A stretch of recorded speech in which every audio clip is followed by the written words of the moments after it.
It is my distinct honor to open this event to launch a new book by Richard Heidemann, The Bloody Price of Freedom.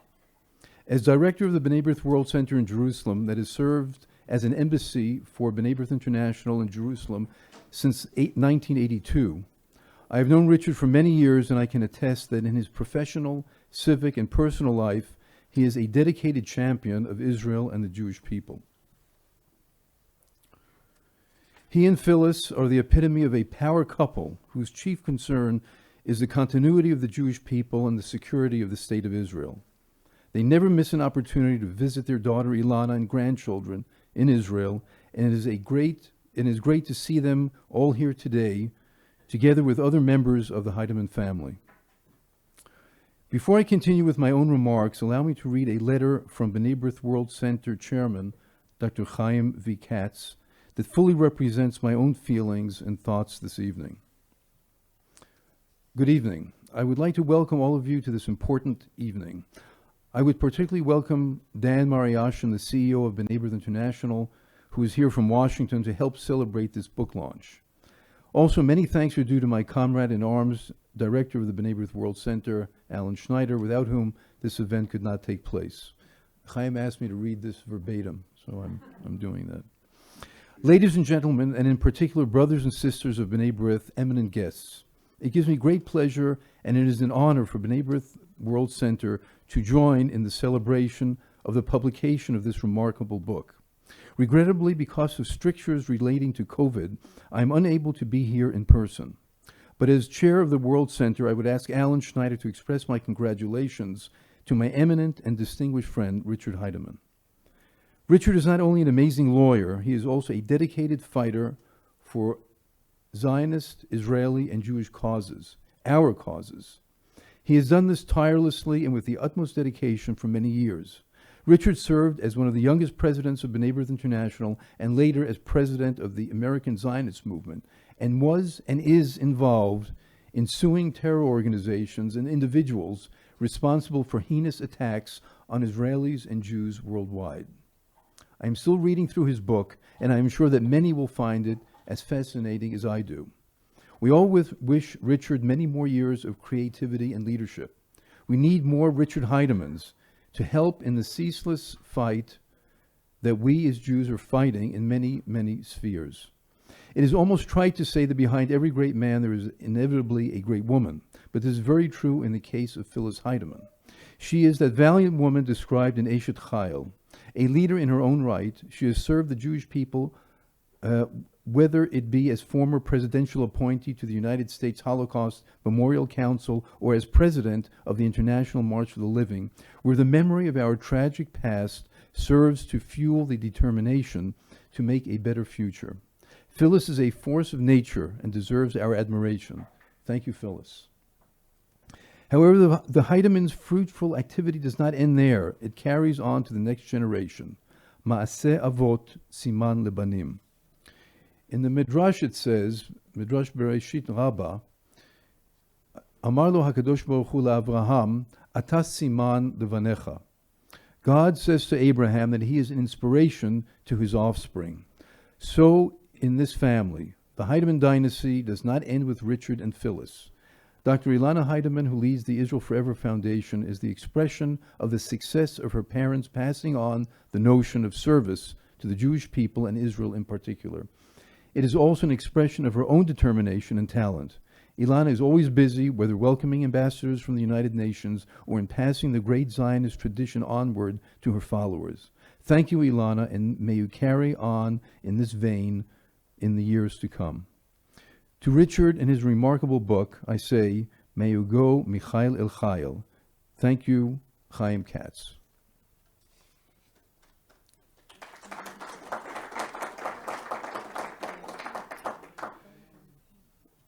Now back to my own remarks. Coming after Richard's earlier book, The Hague Odyssey, in which he meticulously presented the UN's handling of Israel's security barrier and the advisory opinion issued by the International Court of Justice in 2004 that found it illegal under international law, The Bloody Price of Freedom is another important contribution to our understanding of that system that encircles Israel and tries to strangle it.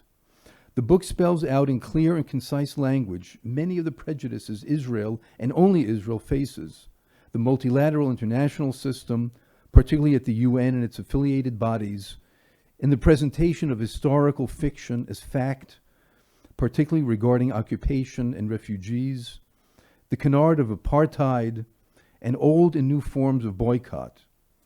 It concludes with a chapter on historic breakthroughs and high hopes for peace, focusing on the prospects posed by the Abraham Accords, concluding, and I quote, "Israel arrived at that moment not by bending to the will of those who sought to do it harm, but by standing up against it."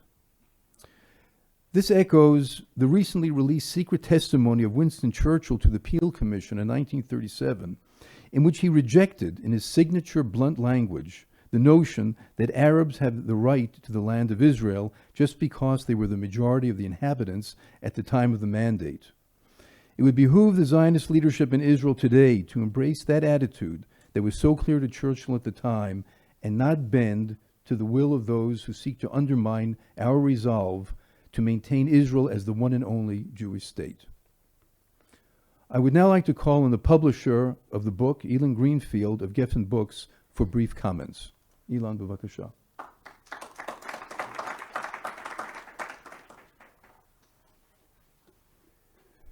ערב טוב, ברוכים הבאים לכולם, and thank you for coming. I just want to ask everybody to remember to turn their phones on when they leave the room. This is the first event that we've had in person since January of 2000, and I can't remember the year even, 19. It's really a pleasure to see people, some with masks, of course. But it's really nice to finally have some people breathing, looking, and talking to one another. And I think that maybe it's a symbol of the strength of the fight that the Heidemanns always put up. They never give up. We were going to have the event 6 months ago, 3 months ago, whatever. And every time there are other issues. And finally, we're having the event in person with all of you people. What I think the most important part that I have looked through the book is on the chapter before last, or maybe 2 chapters before last. Richard writes about the American Jewish community. And I think that one of the issues that we all have to fear from, have to learn what brought us to this situation and this position today, and what do we have to do in order for it not to deteriorate anymore, is how do we keep the Jewish community in the United States supporting the state of Israel, supporting Zionism. Because we've had many, many incidents in the past year, 2, 3. I would say one of the issues when I read what happens with the ADL in the United States this time, it's something that, to me, as a son of a survivor, is something that's almost incomprehensible. I've worked with the ADL for many, many years throughout our 40 years of publishing with Abe Foxman, and we've never, I would say we never saw things politically the same, but we were always united on this one issue or 2 issues of what is anti-Semitism, what is hatred of Jews, and what is Zionism, regardless of whether you're on the right or on the left. And I think that Richard put it very nicely in the book, and that is one of the main concerns. We can fight and struggle about many things. We can differ in our opinions on many, many subjects. If we lose the unity of the American Jewish community, and the Israeli Jewish community for that matter, we will not be able to survive for many, many years to come. And I've known the Heidemanns for quite a few years, and I would say that I don't think it's Richard Heidemann on his own. It's an army. It's an army that goes together. Phyllis is definitely a general there. Every time I've met her and seen her and heard her, it's amazing. And I really think it's an honor for us to have published this book, and hopefully we'll be able to spread the word out a bit more. You guys here can help a bit.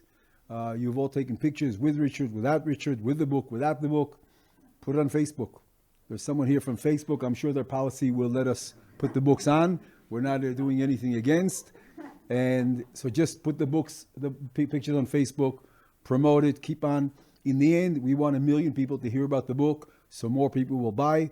For us, Gefen, it's gesund, parnus and naches, but we need all three aspects together. We want to sell books, we want to convey the message, and we want to be able to be with our grandchildren at home and enjoy. So Richard, thank you very much, and mazal tov to everybody. Toda.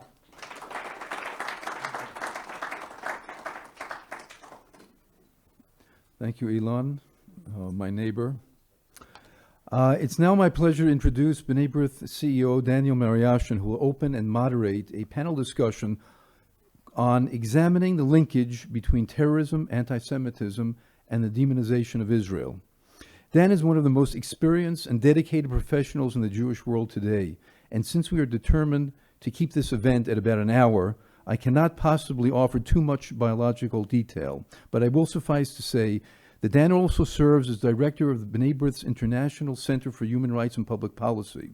He has met with scores of heads of states, prime ministers, foreign ministers, opposition leaders, religious leaders, and influential members of the media to advance human rights and help protect the rights of Jewish communities worldwide, as well as to promote better relations with the State of Israel.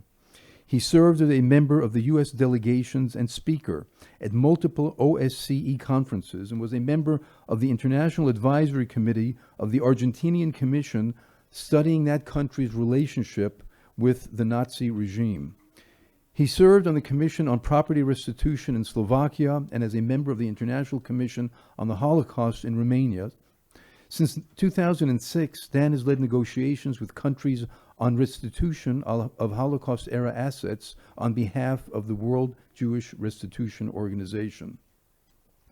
Dan was a member of the United States delegation to the 2000 Stockholm International Forum on Holocaust Remembrance, Education, and Research, the B'nai B'rith delegation to the State Department's 1998 Holocaust Access Conference, and has initiated programs on Holocaust education with the Lithuanian Ministry of Education and Science.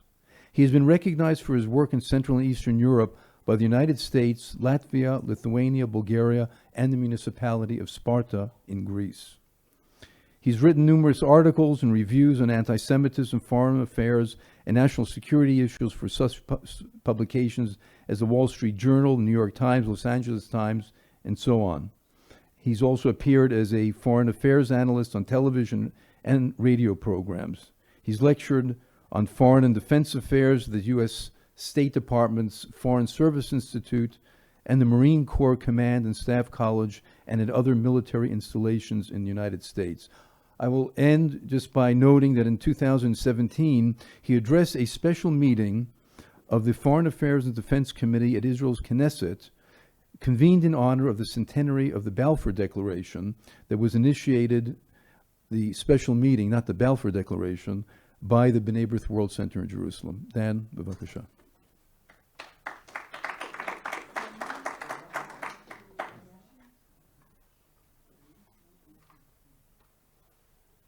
Thank you, Alan. And Elon, consider me a member of the Heidemann Army.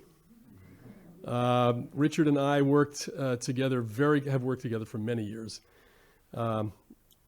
Actually, we met, I think, in Kentucky when the Heidemanns had just returned from the Nairobi conference that under the auspices of the UN. But when Richard was president of B'nai B'rith, I was then first the director for public affairs, and then I became the CEO, and we have worked very closely. And everything that Alan said, I'm not going to repeat it, but everything that Alan said about Richard is actually true, because I was there with him pretty much all over the world in this fight to strengthen the state of Israel, to make sure that Israel had allies and friends, and to call out those who are Israel's critics or worse.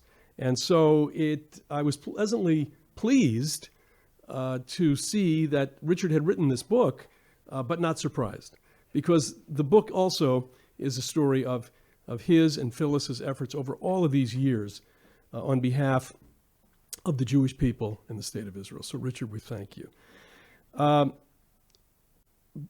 Earlier today, I was at a B'nai B'rith event, and a woman came up to me out of the blue, saying that she was one of the youngest, she felt one of the youngest Holocaust survivors. She told me the following story. She said she was 6 weeks old when the roundups occurred in Bratislava, and her mother grabbed her and a sibling and they ran to a bunker.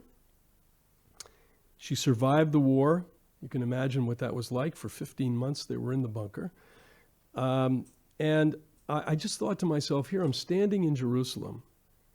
I'm going to speak later today. There's going to be this event here at the Begin Center, which is all about all of the attacks on the state of Israel. In 1944, it wasn't necessarily on the state of Israel. At that time, it was the Jewish people in Europe. And to think how fortunate we are to be able to be meeting here in this great capital of the Jewish people, that crossed my mind today. One other thought before we begin the program today. Some of you may have read, I read it in the Jewish Telegraphic Agency this morning, some of you may have read this in other places, that due to pressure of a Palestinian organization in the Netherlands, there is a call now on all Dutch universities to make known their connections to either Israeli or Zionist organizations. They want every university to make it clear exactly what the ties are between those universities and organizations, including B'nai B'rith. But there were a number of organizations that they were demanding that this information be made available to. And this speaks to the bloody price of freedom. It speaks to this incessant, constant effort to delegitimize and demean the state of Israel. And every single day, the Dutch, tomorrow there'll be something else. You read the JTA tomorrow morning, or you read in the Times of Israel, you'll see something else. It's every single day. It's one university this day. It's an organization the next day. It's sometimes, even in my country, a member of Congress, or it could be a member of Parliament in Europe, every single day. And that's what this book speaks to, this international campaign to undermine the state of Israel. Now, we've talked these past few years of the perfect storm of anti-Semitism that envelops us globally, coming from the left, the right, and the Islamists, and transmitted over social media with increasing ferocity and frequency. And so many of the vectors of contemporary anti-Semitism are focused on marginalizing and demeaning, demonizing and delegitimizing Israel and Zionism. Just days ago, Amnesty International issued its 200-plus page report, which amounted to nothing more than a lengthy charge sheet of defamation against the Jewish state. It accuses Israel of, among many other things, being an apartheid state and with crimes against humanity, and it advocates, among other things, military sanctions against the state of Israel. No more arms sales to the state of Israel. Incredibly, it accuses Israel with Judaizing its own state. Not only that, tucked into this report is the following line. We recognize, it says, the desire of Israel to be a home for Jews. Well, thank you very much. We recognize Israel desires. This is nothing more than a call for the end of the state of Israel, wrapped in this charge sheet which I spoke about. Almost a year ago, the organization Human Rights Watch, another so-called human rights organization, issued a similar report focusing on the apartheid charge. And next month, the UN Human Rights Council's Commission of Inquiry into so-called Israeli human rights abuses and violations, headed by a notorious libeler of the state of Israel, will begin its deliberations. It's going to give its report in June. It's going to start its deliberations in March. It's a report, as they say, that has already been written. It's done. The three members of this commission, including the chairwoman of this commission, who is this libeler, and two others, are known for accusing Israel of ethnic cleansing, apartheid, etc. This particular commission, interestingly enough, has no end date. It is an open-ended commission. A lot of things at the United Nations, and we're going to talk about the UN with the panel, a lot of things at the United Nations are resolutions, or every year, there are special rapporteurs. This is an open-ended commission, funded by member states of the United Nations. It has a staff of 18 people, and it will begin its work in March. Added to all of this is an explosion of Holocaust denial and trivialization, and perhaps worse, the politicization of the Holocaust in international fora. When the UN General Assembly in a moment of sobriety, when it adopted overwhelmingly a resolution on Holocaust denial just a couple of weeks ago, Iran, which for over 40 years has issued daily genocidal calls for Israel's destruction and elimination, took the floor to oppose the measure. It rose to oppose the measure. Said the Iranian foreign minister, and I quote, "The fake Zionist regime has consistently tried to use the victims of World War II and the Jews as a justification for its shameless and aggressive actions." This from a country that has sponsored, among other activities, cartoon contests and has sponsored public demonstrations to mock the memory of the Holocaust. Against this backdrop of the challenges confronting Israel and the Jewish people today, we are fortunate to have a panel of experts with us this afternoon who study and analyze and act on these and other assaults on Israel each and every day. And let me introduce the panel, and then we'll begin our discussion. In fact, why don't I do this? Why don't I call up the panel members, if they would, to come up here. I will make the introductions, and we'll begin.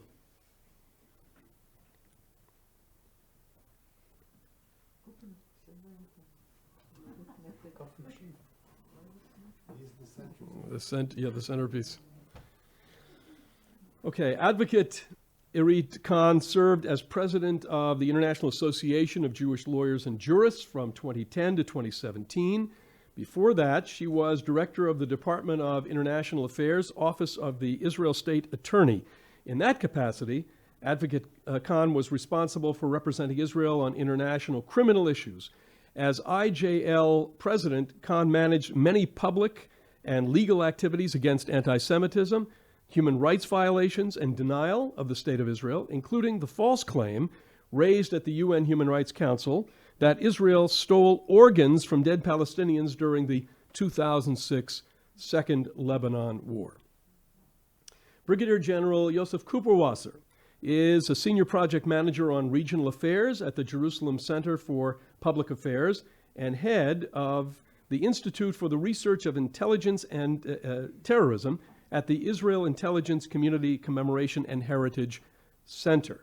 He's also the founder and board member of major companies for the benefit of the public that support Israel and the Jewish people's fight against anti-Semitism and anti-Israel initiatives. Brigadier General Kuperwasser was formerly the Director General of the Ministry of International Affairs and Strategy.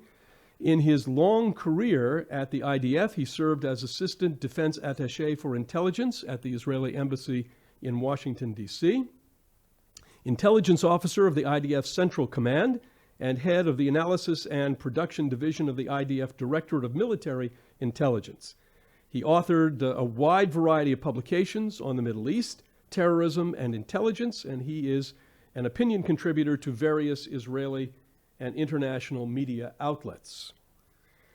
Advocate Yifasi Segal was the chief of staff of the ambassador of Israel to the United States, Gilad Erdan. In 2015, Advocate Segal established the International Legal Forum, the ILF, and was chair and CEO of the organization until leaving for Washington, D.C. The ILF is a nonprofit organization fighting against terror, anti-Semitism, and the delegitimization of Israel and the Jewish people, with a network of 3,000 partners. And prior to that, Ms. Segal was the joint director of Tazpit Press Service and was a member of Shurat Hadin, Israel Law Center's legal team. She has a BA in law from the University of Haifa and an MA in international relations from the University of Tel Aviv. That is our panel for this afternoon. So we'll begin with a question. This is for each of the panelists. Israel is uniquely confronted and demonized by a global political campaign against its right to exist as a nation state. The confrontation takes many forms and takes place in many arenas. They're legal, they're multilateral, political, academic, in human rights and religious discourse, and of course in the press. Collectively, the three of you have tremendous experience toiling in these trenches. B'nai B'rith, as an official UN NGO since 1947, has been heavily engaged in arguing Israel's legitimacy, particularly but not exclusively at UN fora. With the apartheid canard gaining even further acceptance, and I referenced the Amnesty International UK report, where is the space in which Israel can make strides to solidify its legitimacy? We know we have the problem. The reports are coming at us daily. How is it that we can push back in the most effective way? And Reed, why don't we start with you? If you would take the mic.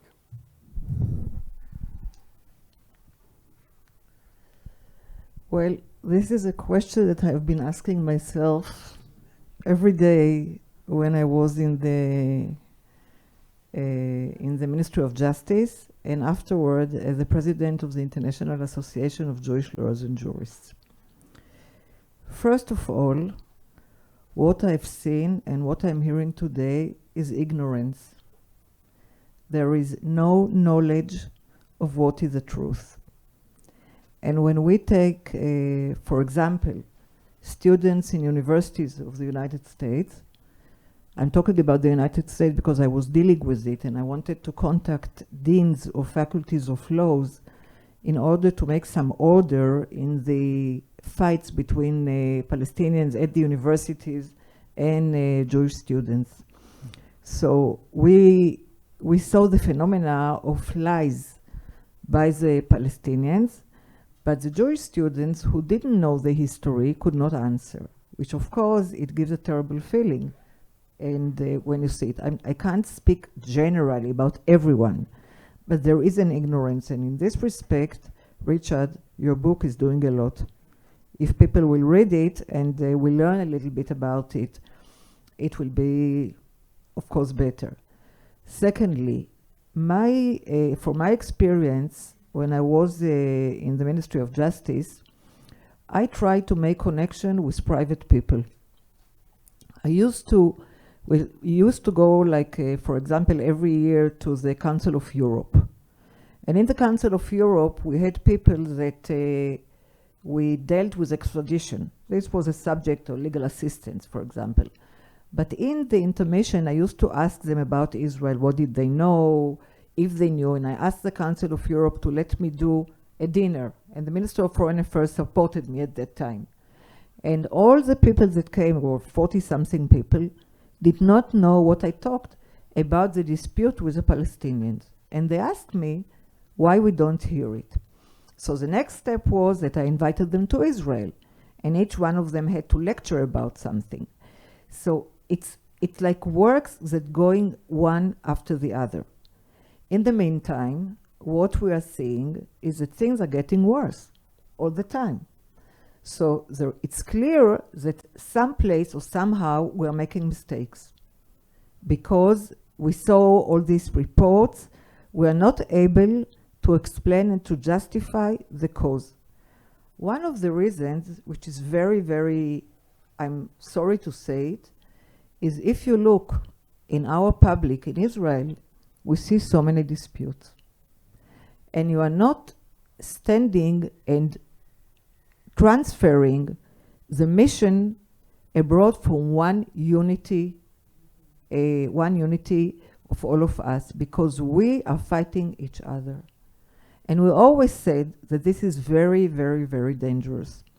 And this is giving us, or giving our enemies, the place and the time to be together against a weak society. I'm not talking about weak society meaning about the army or something like this, but weak society that doesn't know how to stand about this thing that looks to us very important. And this is a question of the leaders of the states, who has to bring it up and who has to educate and to see what's going abroad. So we hear it from the television, we read articles from the New York Times, which are many times false, and et cetera, et cetera. But we don't see a group of people that will educate us how to stand and to do it. Now, there is another thing that I remember my predecessor, Hadassah Benito. Hadassah was a Supreme Court, about a judge in the Supreme Court. And she told me always, she said, I took her place and I learned a lot from her. And she told me always, she said, Irit, what a court decision makes, no one else can make. So, for example, the International Association of Jewish Lawyers and Jurists a long time ago made a public sitting of a court. It was not like a regular thing, but about the question of the hijab or something like this. This is a time already, I think, that we will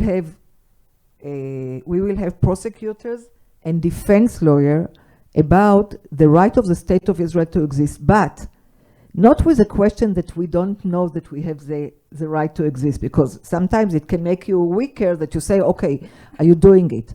But in a way, in a story or something like this, you know, that we would have done.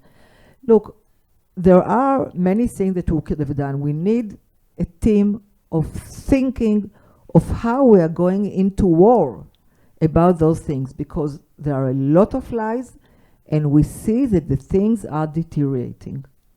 I can't take all the time, so I will give it to maybe you have a better answer. Give it to Cooper. But before you answer, you know, I mentioned that General Cooper Wasser was the Director General at a ministry which I think really began the international push on the issue of BDS. So the question here is, how can we be more effective in fighting back? And you were present at the creation in that sense. So tell us a little about your insight, maybe from that perspective.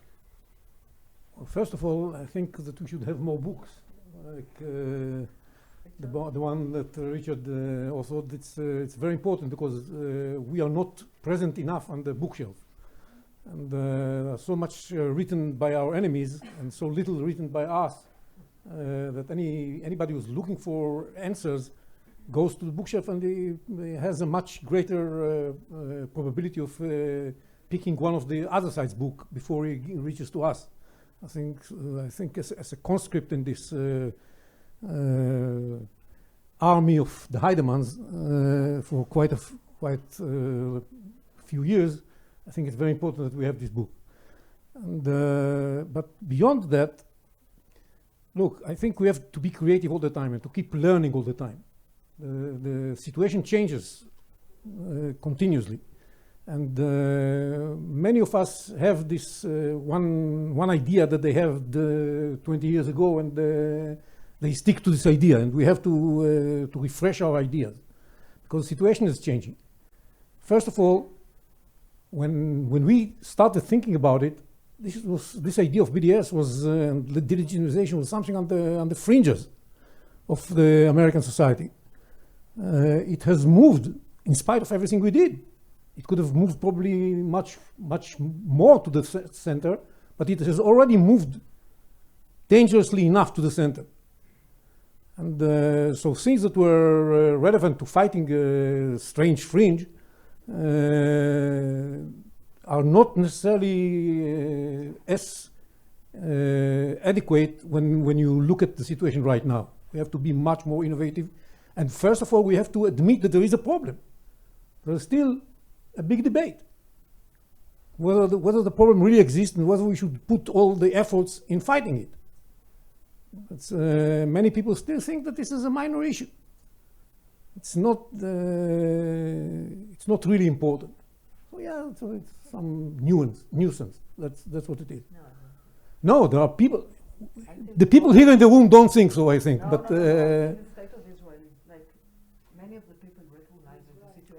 look at the budgets, okay? There's no better way to understand the relative importance of anything.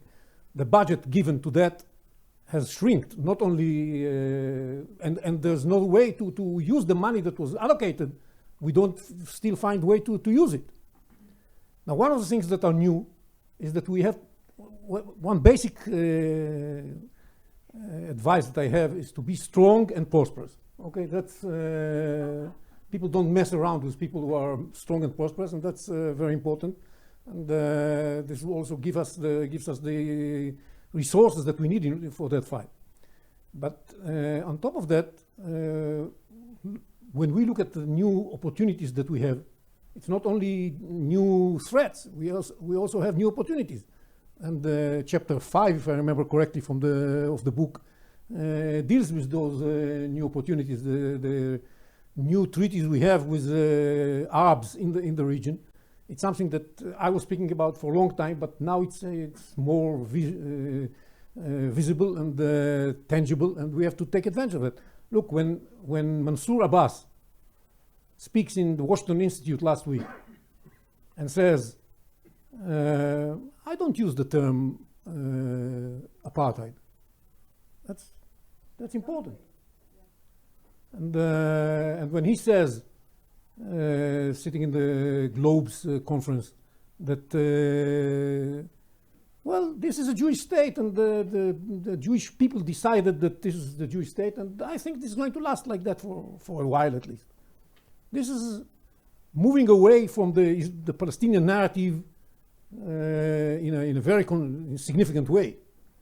So we shouldn't lose hope that something can change, and we have to find these people inside the Arab society, because the battle is being fought inside the center left and the left around the world. It's the normal people are on our side. It's the radicals who are against us, and they are making some achievements within the center left. That's something that we have to work, and we have to speak for that purpose, to speak the same language. We really do not respect at all the vocabulary we use. We make so many mistakes in using vocabulary. Like, for example, take the issue that was high on the agenda last year, annexation. People so easily were using the term annexation when the proper way of expressing our opinion was extending our sovereignty over territories that we claim to be ours. We don't annex foreign territories.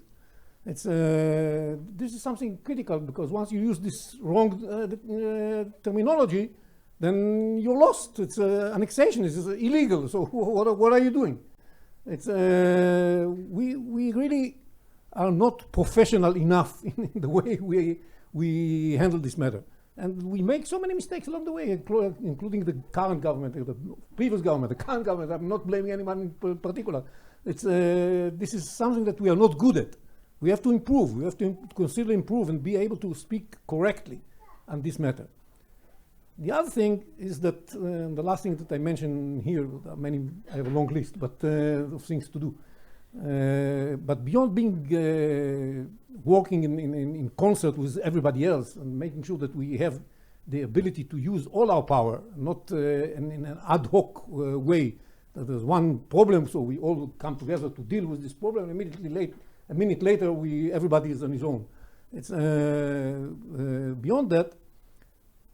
We have to, in order to be relevant to this, what's happening in the main battlefield, we have to be able to explain to those who want to see changes, and these are things that really do not stem necessarily from our problems, but those people who want to see changes in the way the West handles all kinds of things, and this is problematic by itself. But to make sure that they understand that we are not a part of it, and we should not be treated as the new white supremacist or whatever. It's, because the success of intersectionality is something that was not there like 20 years ago, and it's at least grown considerably, and we should be able to fight this problem before it causes us severe damage. And I think we should come up with a national thinking, take all our brightest minds from the diaspora and from here in Israel and sit together in order to think of a way to handle this problem. We don't do that. So why don't we do it? And since we don't do that, we don't get the kind of effort that we need in order to really be effective in battling against and fighting against this problem. Yifat, I ask you, but before I want to comment on what Yossi said about intersectionality, the progressive movement, and social media. That is another perfect storm. You know, we've talked about the perfect storm of anti-Semitism from the left and the right and from Islamists, but there is another storm out there of intersectionality. The progressive movement, which is its major backer, and the use of social media. Yifat, you were at the embassy in Washington. You had kind of a window on Washington and a window on how at least the American administration, the American Jewish organizations tackled these problems. What insights might you offer from that experience? Well, I think my my experience in Washington taught me more of what I knew before going there. I mean, on that level that you're talking about. And I think, first of all, I want to start with expanding on what Irit said, because I think it's 100% right. I mean, there's ignorance that is unbelievable. And when I mentioned to people, and I spoke a lot to Americans and to American Jews and to American Jewish organizations before going to Washington and while I was in Washington, people have no idea. You say, for example, that the Soviet Union was, you know, one of the creators of the campaign against Israel or anti-Semitism in the 60s and 70s, and that's like the roots of what is the anti-Israel narrative today. People are like shocked to hear it for the first time. Or you're talking about the Arab boycott that started even before the State of Israel was created. People have no idea what you're talking about. I think what Richard was trying to do and is doing in his book is giving context. I mean, this is not a new thing. This is not something that people can really understand if they just see what is happening now. If you zoom in on today, then you can tell any story you want. And that's why it's so easy to convince people, people with good intentions and good hearts, walking around college campuses wanting to be on the side of the good guys against the oppressors and the ones stealing land and poisoning waters and wells and, you know, the whole narrative. So it's so easy to convince them because there is no context, no historical context, no one knows the facts, no one knows history. And I think it starts at home, and we need to understand this. If the Israelis don't know the facts and the Jews around the world, America, Europe, Latin America, wherever, don't know the facts, what do you want from the average American walking around campus that grew up in wherever in America or Belgium or Germany? So we need to understand this. There is not enough information. We didn't do a good enough job, and we're way behind with this war of narratives and war of ideas. So that's one thing. Second thing that I've learned in my professional life is that, when I went to law school, it was for many reasons, and my parents were obviously very happy, but I didn't know that this, the legal concepts, let's say, would be so central in the next fight over Jewish legitimacy. And it's not real Jewish legal lingo that is really important. It's the pseudo legal uses of what sounds to other people like legal terminology. So I'll give you an example. Like, you use the word apartheid, right? Amnesty is now using the word apartheid. That's a legal terminology. Do people really understand what that means? No. Because if they did, it's so easy to just look at Israel and say, what are you talking about? Okay? So it's a word that is so loaded, but people don't really know what it means. Yossi mentioned annexation. What does that mean, annexation? People don't know. They just use it. So everything became so much about legal terminology, but it's not really used in a very honest way or in a very knowledgeable way or in a very professional way. And everything was kind of politicized in recent years. And this is, I think, very central in the efforts that we need to make to kind of educate our own people and our own young generations, and to understand that there is a difference between political issues, legal issues, and other issues. Okay, if you look at the Commission of Inquiry that you mentioned, that was launched now by the United Nations, so they talk about the mandate of the commission is also to look at the roots of the conflict. So a commission is meant to issue a legal conclusion, but is actually looking at a political issue. And then how did that work? I mean, the only conclusion is that their resolution at the end would be a political conclusion masqueraded as a legal one. That's the only way to understand it, because, you know, if you look at a criminal law issue, okay, if I, you know, commit a violent act against you, then it is important if I acted in self-defense or anything that is like immediate. But it doesn't matter if I'm, you know, if I was just not very nice to you for a very long time, or you have some claims, you wanna, I don't know, you wanna something that is mine, and that's why I was violent against you. It doesn't matter. That's, you know, that's the context, but that's not a legal matter. So anyway, just to say that we need to be better with understanding the difference between law and politics, and we need to be better with using the terminology that is actually a legal terminology in a way that is, if we're, to understand the roots of that terminology and not misuse it or abuse it. Well, Israel is accused ad hominem of being in violation of international law, if we can continue on the discussion of international law, whether it's the settlements, the security barrier, the wars it has waged against intractable enemies such as Hamas in Gaza, the nation state law, and even its very creation as a Jewish democratic state. At the UN, we've talked about the Commission of Inquiry. At the UN, there are multiple bodies established and funded with the sole purpose of building the case that Israel is a renegade state that disregards international law. Before there was the Commission of Inquiry, there were various special rapporteurs. In addition to all of the barrage of resolutions in the General Assembly, at the UN Human Rights Council, sometimes at UNESCO, sometimes even at the World Health Organization, there was that infamous resolution during COVID, during the period of COVID, where I think 146 countries signed on to a resolution that was highly critical of Israel, including a number of countries in Europe that have generally good bilateral relations with the state of Israel. So, question is, on the other hand, Israel has won some important legal battles. For example, putting the genie of universal jurisdiction back in the bottle, after briefly having been, very popular in places like Spain and Belgium. What's your assessment today of Israel's status in the community of nations? Now, I ask this because in the General Assembly, for example, on the votes relating to the so-called Palestinian committees, including the Committee on the Exercise of the Inalienable Rights of the Palestinian People, the numbers are getting a little bit better.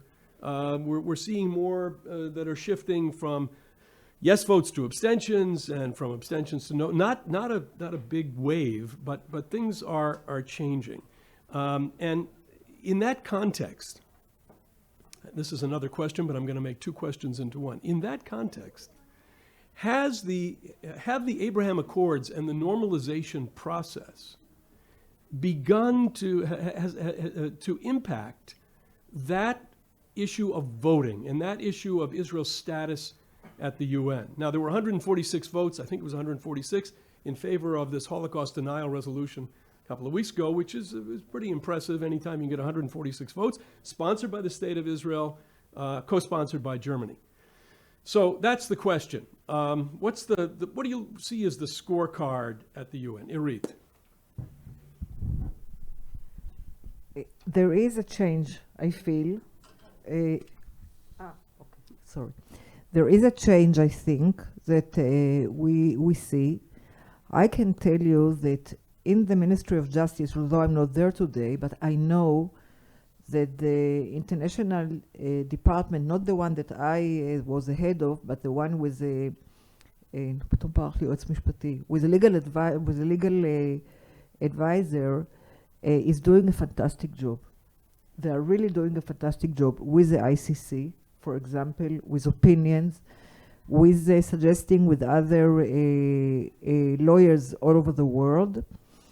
And when it comes to societies that deal with law, it's very difficult to oppose the thing that we are bringing, because we are bringing right things. When we take universal jurisdiction, of course we know that if the state of Israel is doing something in herself, then it won't be used.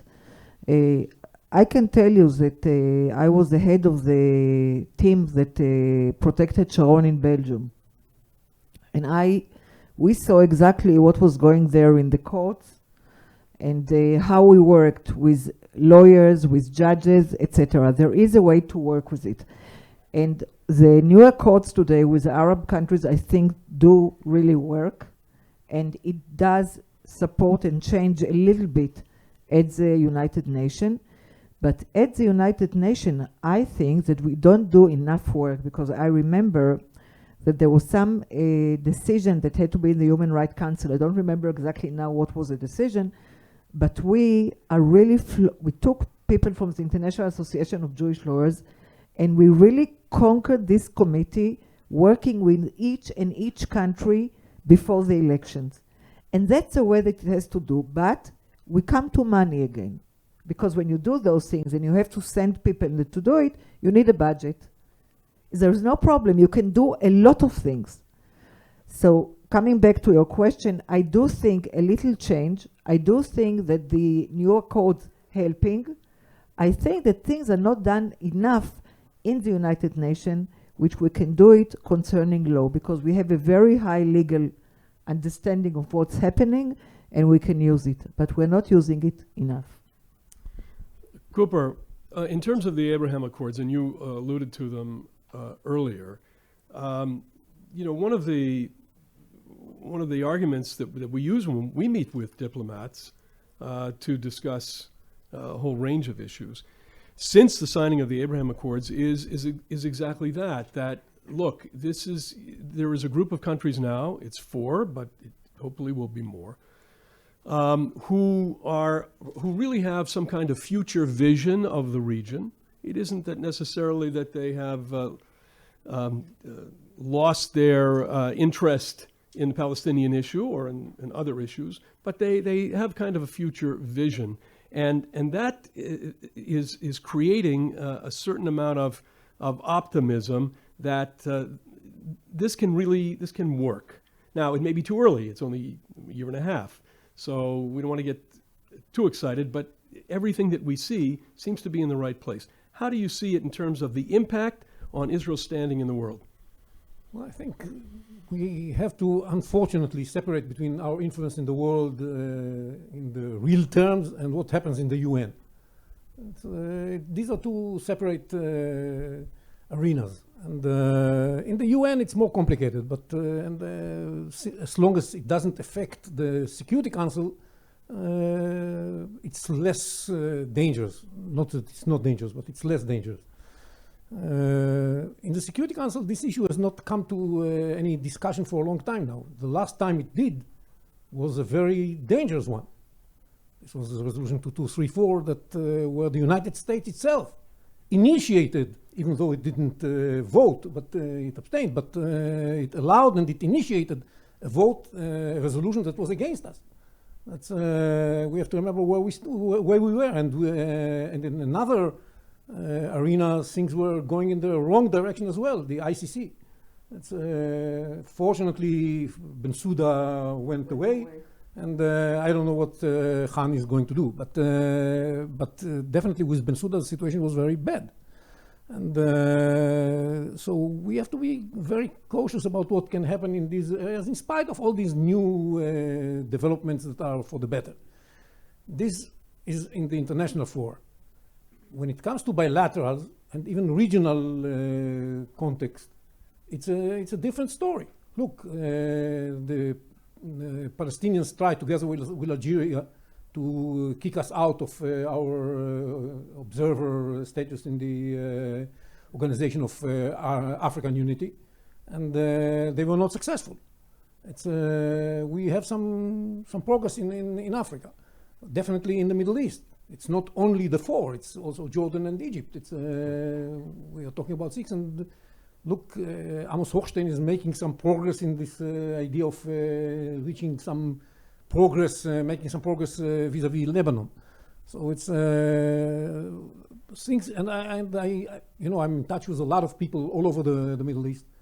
Who just yesterday I got a long letter from some Syrians asking to establish peace between Israel and the future Syria. And there are many of these all over the Middle East. People understand, and they are courageous enough to speak. That's something that in the past was not that often. Today you have more people ready to speak and say we should make peace with Israel. So these are things that, and of course we have all the Eastern Europe and Greece and even Turkey now is I don't know what, I don't understand the Turks, but I don't think anybody does. But at least what they're saying is a little bit different. So we have a situation where the international community understands that, as I said before, because we are strong and prosperous, people want to be our friends. And unfortunately, we are not able yet to translate it into a different situation when it comes to the UN. Maybe I'm not optimistic that it's going to happen there, but in times of trouble, it can be important. I remember that when the issue of accepting Palestine as a state was raised in 2011, November 2011, we were able to prevent a situation where the US would have to veto it in the Security Council. So they had to move to the General Assembly. This was even then done with the support of some African countries. So we are in a situation where we, because of our strengths and our capabilities, technological and others, people want to be our friends, and that's nice. One other thing is that there are other arenas, legal arenas, in which we can have an impact on the situation besides the international fora, and we should use our capabilities as much as we can. Look, the adoption of IJRA definition of anti-Semitism is very important in giving us tools to deal with anti-Semitism, and since this definition includes also 3 cases in which anti-Zionism is also accepted also as anti-Semitism. This is very important in the battle against anti-Zionism as well. And I think what Richard did in the book is extremely important, saying that, look, anti-Zionism is just an extension of anti-Semitism and of Holocaust denial. And since Holocaust denial and anti-Semitism are seen as no-go, we have to take advantage of the fact that we can include anti-Zionism as part of these 2 elements and make the best out of it in international legislation, and especially in the United States, but not only there. Yeah, well, this is exactly it. It's this compartmentalization that we've been fighting. This, what the IRA definition, International Holocaust Remembrance Alliance definition of anti-Semitism did, and you know, actually it was Secretary of State Powell back in the Berlin conference of the OSCE on anti-Semitism in 2004, who originally used that kind of language, which is to say that so many individuals, organizations, and states were hiding behind the so-called legitimate criticism of Israel, and then they would zero in and go after the state of Israel on a whole range of issues. And what it was done with IRA, and you're absolutely right, it is put out there for everyone that anti-Zionism, crossing red lines, is anti-Semitism, and this has helped us immensely. There's no question about it. Yifa, you know, it seems to me as if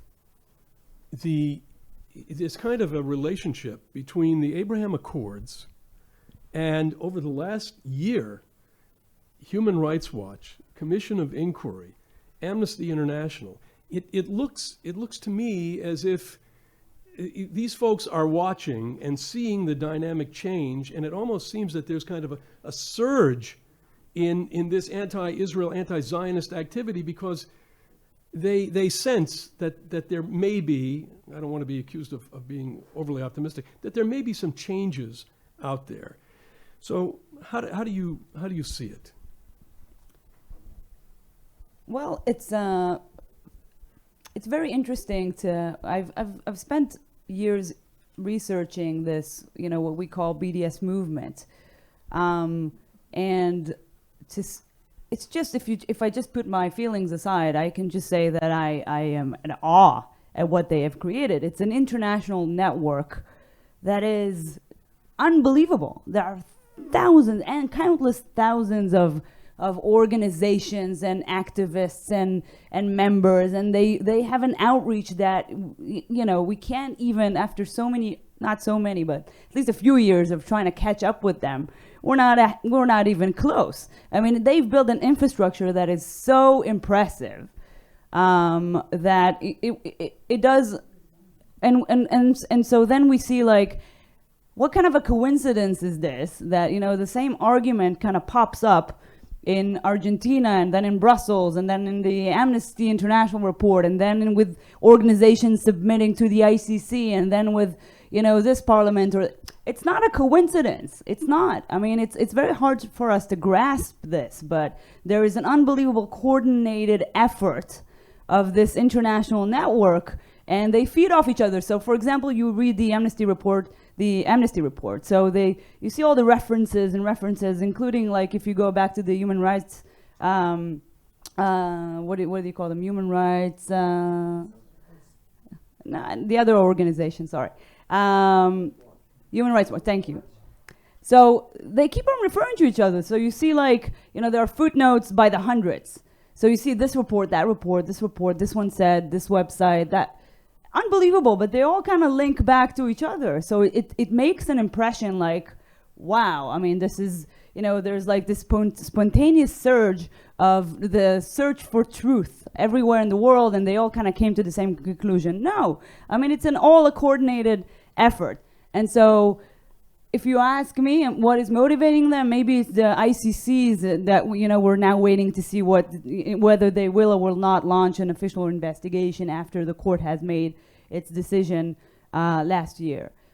Maybe it's because of the Commission of Inquiry, and they're trying to feed into it. Maybe it's the same people that are feeding arguments to both and to all other efforts across the globe. But it's not a coincidence, and we need to kind of wake up from this. I mean, the world is very cynical, and you've asked about the United Nations, and so every time I think someone needs like a cold shower about what goes on the international arena, I remind them of the story of the Yom Kippur War.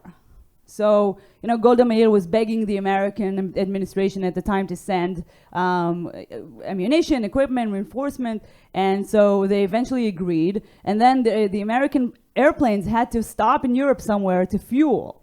And so the United States of America was begging the European countries, and they all refused to allow their airplanes to stop in fuel. Why? Because they were all pressured by this bloc of the Arab League, and the Arab League basically said, if you want to live through the winter, basically we're going to stop the supply of oil to Europe, then you will not allow American airplanes to stop in fuel. So this is the reality. I mean, this is realpolitik, and we need to understand, which is why I agree with Yossi when he says it's a power play. I mean, first of all, the Abraham Accords, what they did is they broke the Arab bloc, right? It's no longer one voice, anti-Israeli voice that speaks together, in the name of the Arab League. So that's an amazing progress. And second thing, I think we always have to find ways to leverage, Israel's relationship, Israel's technology, Israel's other amazing benefits that we have and we want to share with the world, and push forward. Okay, I've gotten a high sign, so I can't leave here without discussing Iran, because it's very much on our minds every day. So Iran is one of the chief marketers of anti-Semitism, the call for the elimination of the State of Israel, as I mentioned in the introduction, we all know that, and Holocaust denial, very big on Holocaust denial, but in a political sense, always, that Israel uses the Holocaust and so forth. Now we've got we're on the verge, it seems, of perhaps some kind of the talks are going on with the U.S. and European countries, China and Russia, in Vienna.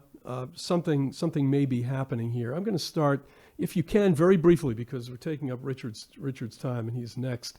But very briefly, a comment on Iran and how it relates to the subject matter that we're talking about today. Yossi, if you'd start. Iran is a leader of the claim that Israel should not exist. It's obviously committed to seeing it happening, and it stands behind these organizations that eventually lead the BDS and so on and so forth, because the BDS is just an extension, it's another arrow in the quiver of those who want Israel to disappear, next to terrorism and other tools that they use, and political activity and so on and so forth. And the Iranians are clearly behind it, because who is, when you look at the BNC, the BDS National Committee of the BDS, which is leading and sending all these messages that Ifa said, that how is that all coordinated? It's coordinated because there is a committee that is making sure that it is coordinated. Now, there are 17 organizations that participate in this BNC, including Hamas, the Islamic Jihad, and the Popular Front for the Liberation of Palestine, and all these organizations who are basically paid by Iran. And Iran is very happy to see this going on, because they serve the Iranian interest.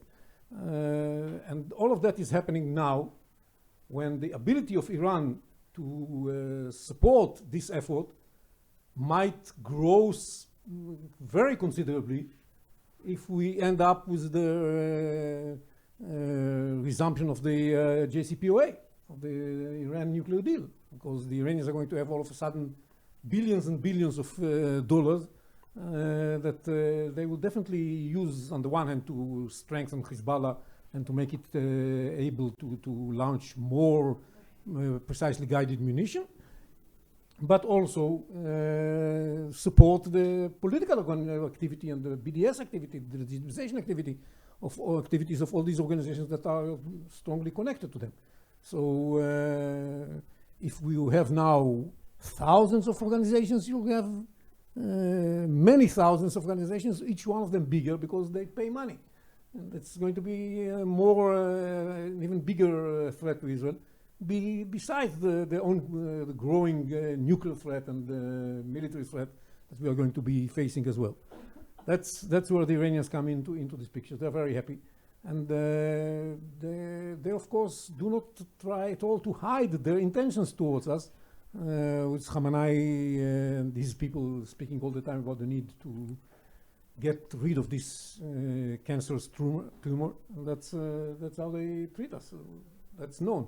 Nobody does anything about it. That's one of the things, even in the 12 points, in the 12 points that Trump made, that Pompeo presented, as those things that have to change in Iran before the United States is ready to resume its cooperation with Iran, this point was missing. I was complaining to the Americans at the time. I said to them, hey, come on, where's this issue of anti-Semitism? There was a point about the way they treat their own people, which is nice. But there was no point about anti-Semitism. And I complained to Ilan Carr and others in the American administration, and to David Friedman, that, wait a minute, don't you care about this? They make this cartoon contest, and you don't care about that. It's their treatment to Israel should change as well before you are ready to. And look, this is not mentioned at all. I mean, they can go on with this unabated, and nobody cares. The Iranians can go on calling for the disappearance and destruction of the state of Israel, supporting anti-Semitism, denying the Holocaust. They can go on with all of this without anybody doing anything about it. Not even Facebook. So that is something that we should worry about, because that is something that in a world that is so cynical, and we see it now with the Ukraine case. In a world that's so cynical, we should be worried about this attitude of the international community, and especially of the United States. Well, I think we're really. Shall we wrap this up? Okay, we're going to have very quick comments. Irit and Yifad to finish up on Iran, and then we'll wrap up this part of the program. Okay, I join everything that Yossi said about Iran. I don't think that I can give you something more, but I would like to say two things at the end of the thing. First of all, when we speak about the decision of the ICC concerning Israel, we have to remember, I don't know why, no one else is talking about it. It's not going to investigate only Israel, it's to investigate the other side, what it did in the war. And the other side did a lot of crimes in the war. And this has to be brought up from us. We couldn't even understand why they wanted to do it, because they knew that they will bring all the things, the crimes during the war that they did. I have to not to go over it. But we have to emphasize this, and we don't. This is one thing. Secondly, I'm going to ask you as a Bnei Brit organization. Bnei Brit organization is a strong organization. And the question is, we know today that there is a understanding in the Israeli society concerning what's happening outside. Okay? This is not a dispute in the Israeli society. The question is, as Yossi said before, if you would like to come out with something that we will do, not just to give ideas and to talk or something. So I always like to go out when we have in our mind something that we are going to do. Bnei Brit could address the government of Israel, saying that there is an understanding, there is no nothing between the Israeli society about what is happening outside. Why shouldn't we establish a committee of people with heads from outside of Israel and in Israel, how to go further and to treat it? Think about it. Point is well taken. Yifa, you get the last word. That's a good suggestion. Okay, I want to use my two last sentences just to say a word about the author of this book and thank him for everything that he has done for many, many decades of hard work. It's a beautiful book. It really shows how much you know about this, how much you've done about these issues, how much you fought for the Jewish people. I'm very honored to call myself your friend and your colleague, to know and love your family, and thank you so much for putting this together. Thank you. Yeah. Well, actually, you took the words right out of my mouth. I was going to say the same thing. First of all, about the book. Everything we discussed here today is in the book. All of those issues. But this book is really, and I think Yossi talked about it earlier. There aren't a lot of books out there on the shelf. This is a tremendous reference book because it covers every single vector of attack. Not talking military here, although it does cover military. We're talking all of the issues that we are dealing with every single day. The issues, Irit, that you've suggested that we get together and we discuss. And this is a reference book in addition to everything else, and it covers everything really from A to Z. Every library should have it, and every Jewish activist should read it. And I'm really I feel very privileged to be able to be associated with the author and with this event today.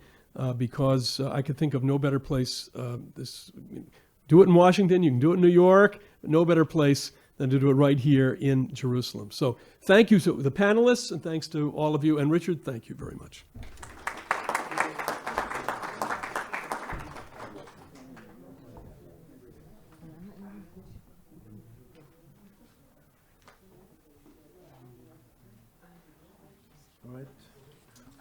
Thank you, Dan, and thank you to the panelists for a dynamic discussion.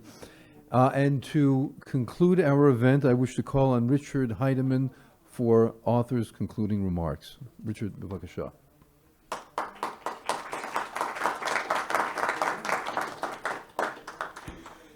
Thank you very much. It's been said that there are no coincidences. I think that's true. I'm not a conspiracy theorist. But if we only look back 100 years, we can look into the Nazi Manifesto of 1920 with 25 points designed to dehumanize and disenfranchise the Jewish people, to make it clear that Jews have no place in Germany only 100 years ago. 1933, the Nuremberg race laws, government-sanctioned laws put in place in order to do more than disenfranchise a people, to instead paint the people as ugly and as unworthy of life. And Kristallnacht, just barely 5 years later, with the destruction of more than 1,200 synagogues and the burning of not just books and not just crystal, but of people. And there was no outcry, and nobody took a look and said, from 1920 with the Nazi Manifesto to 1938, high years, 18 years, is this what we've come to? And it moved right from there into the Shoah. And by the time the Shoah was ending and the attempted annihilation of our people, the pushing of people into gas chambers and into crematoria, and the working of our people to death, these were not coincidences. These were planned conspiracies enforced by one government and other people who either stood by or participated to make sure that happened. And what do we hear today? Hitler should have been allowed to finish the job. This is what our young people today are hearing, and more than hearing it, they are repeating it. They are believing it. In 1944, near the end of the Shoah, the Arab League countries convened, and they adopted a plan for the economic boycott of the Jews. This is near the end of the Shoah, a plan for the economic boycott of the Jews. And the Arab League put that into effect, and countries signed it. And what did they sign? They signed to see to it that Jews were neither allowed in their country, nor could they do business in their country, nor did they have any of the rights of freedom which we all cherish.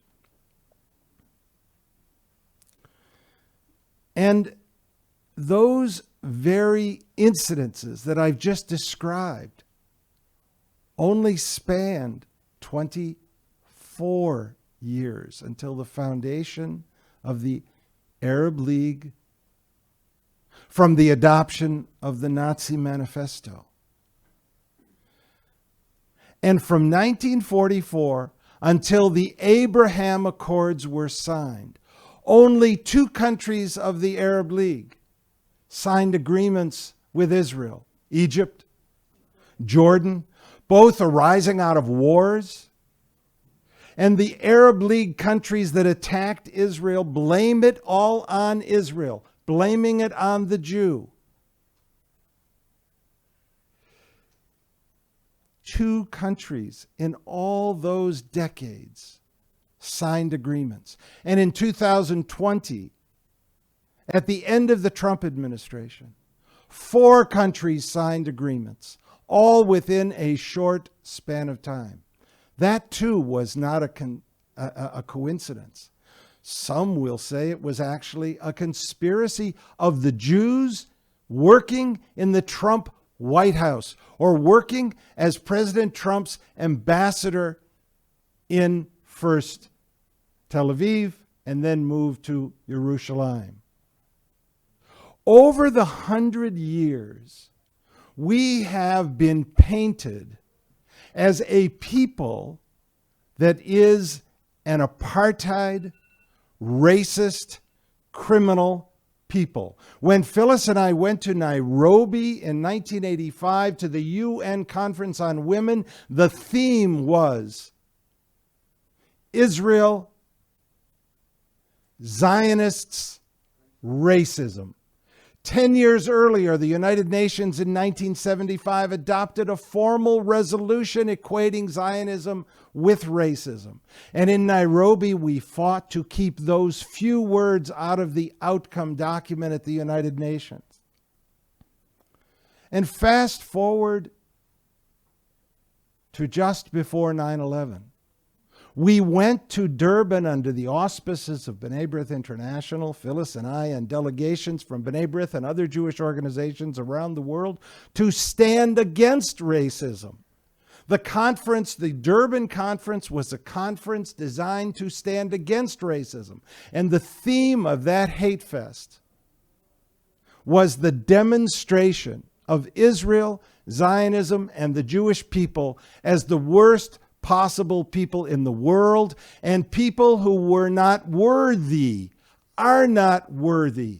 And that was only 20 years ago.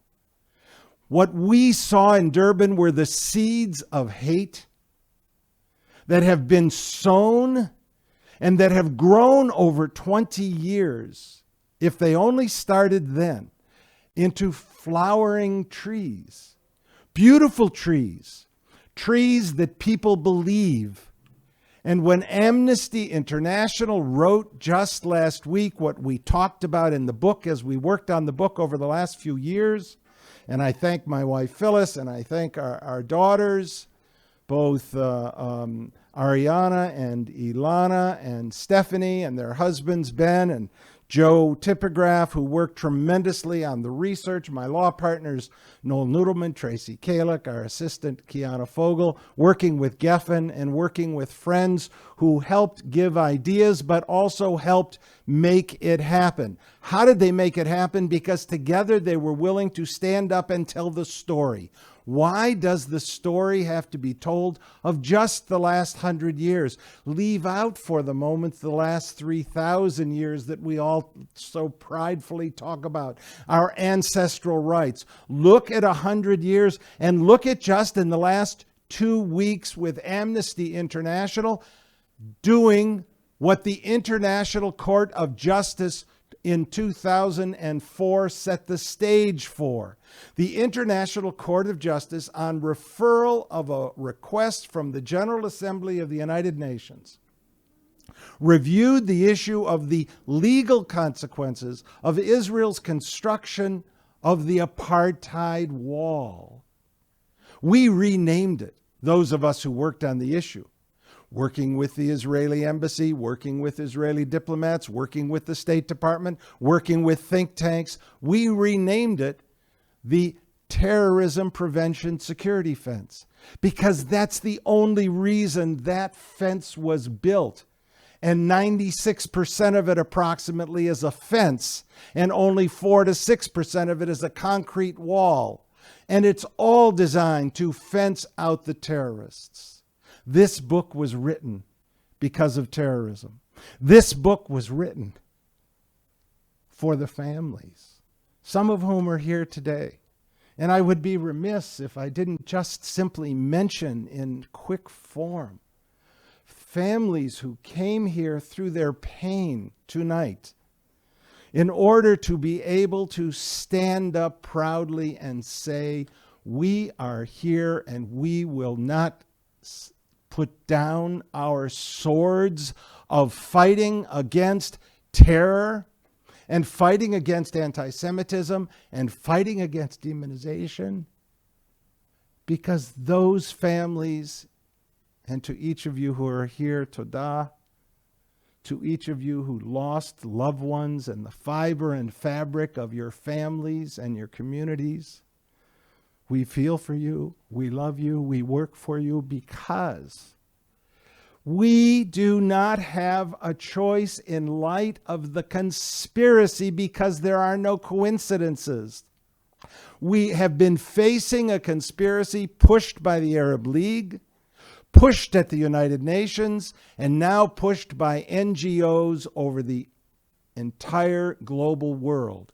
We predicted when the International Court of Justice in 2003 and 4 undertook to examine the legal consequences of the apartheid wall, we predicted that it would be an adverse decision for Israel, and we warned everybody who would listen, do not be silent, because that decision, although an advisory opinion of the International Court of Justice, will start to be quoted. It'll be cited, if you will. It will be referenced, if you will. And 20 years later, and part of the book deals with a look back to see how over the 20 years, courts in the UK, courts in the United States, courts around the world have quoted the International Court of Justice saying what you all hear every day, if not every week, and that is Israel is in violation of international law. What's one of the worst things any of us could be called? A racist. The conspiracy of painting Israel, Zionism, and the Jewish people as racists has been an intentional plan and design over these last decades, because since they didn't beat us on the battlefield, they turned in a multi-pronged way to diplomatic warfare. They turned to a warfare of more than just diplomacy, but a warfare of words. And they use those words in a way that is manipulative. And it embeds in the media, and it embeds on the college campuses, and it embeds in the international relations courses. And those of you who are here from when we started working together in the American Zionist movement, you will remember we were told, drop the word Zionism, nobody wants to hear it. And we said, but Zionism is our right as a people to our freedom in our ancient homeland. Let us proceed with pride. I want to borrow as I close from a paraphrasing of Elie Wiesel. Silence is not an option, but our young people are today more than silent. They have been co-opted by the conspiracy. They are believing it. They are buying into it. They want to be part of it. They want to run away from the Israeli flag and the Mogun David on their chains, and they want to take off the kippah.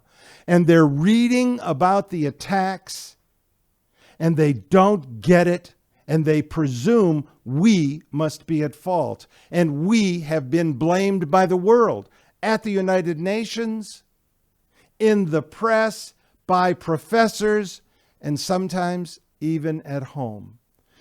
Today's wonderful commentary by our experts, and thank you to each of you for being here, for planning, for thinking, for sharing. We appreciate it. Was designed not in order for you to hear from me, but designed in order to help you think about the fact that there is a profound linkage between terrorism, anti-Semitism, and the demonization of Israel. And until we, all the Jewish organizations, left, right, and center, all the religious streams, no matter what we believe and whether we wear a kippah or we don't, no matter where or how we pray, no matter what we believe, unless we as a global Jewish community, not just an American Jewish community, as a global Jewish community, including within Israel, work together in order to help our own people understand the danger of the repetition of history. The signs are here. I spoke at the beginning about the Nazi Manifesto. I referenced the boycott. The playbook of the Nazis was adopted by the Arab League. And the playbook of the Arab League has become embedded in the terror organizations and in the terror sponsoring countries of Iran, of Syria, of others. And the terror organizations like Hamas and PIJ and PFLP and Hezbollah, they believe we are unworthy and we must be, excuse an old expression, be pushed into the sea and annihilated. The fact of the matter is, as was said here, it's those terror organizations and terror sponsoring states that provide the fuel for terror, provide the fuel for murder, provide the fuel for hate, provide the fuel for anti-Semitism and for demonization. The money that flows around the world to support terror, anti-Semitism, and the demonization of Israel is beyond comprehension. It's billions of dollars, and nobody is really working to stop it, and nobody really cares. And when hundreds of billions of dollars were released and are scheduled, and they're talking about releasing again to Iran, the world's worst sponsor of terror in the world, please understand, as others have said, when someone says they want to kill you, you darn well better listen. And Iran says publicly and with pride, we will destroy not just Zionism. We will destroy not just the Zionists. We will destroy Israel because we, they say, are the pariah, and it is being believed and it is being supported. And I close with this. Silence is not an option, but we must stand strong together in a zero tolerance policy by seeing to it that every act of anti-Semitism, every act of terror, every act of hatred, every spewing of demonization, and every defamation of the good name of Israel and the Jewish people is responded to. We know how to think. We know how to write. We know how to speak. It is time that we really learn how to act. Thank you all for being here today.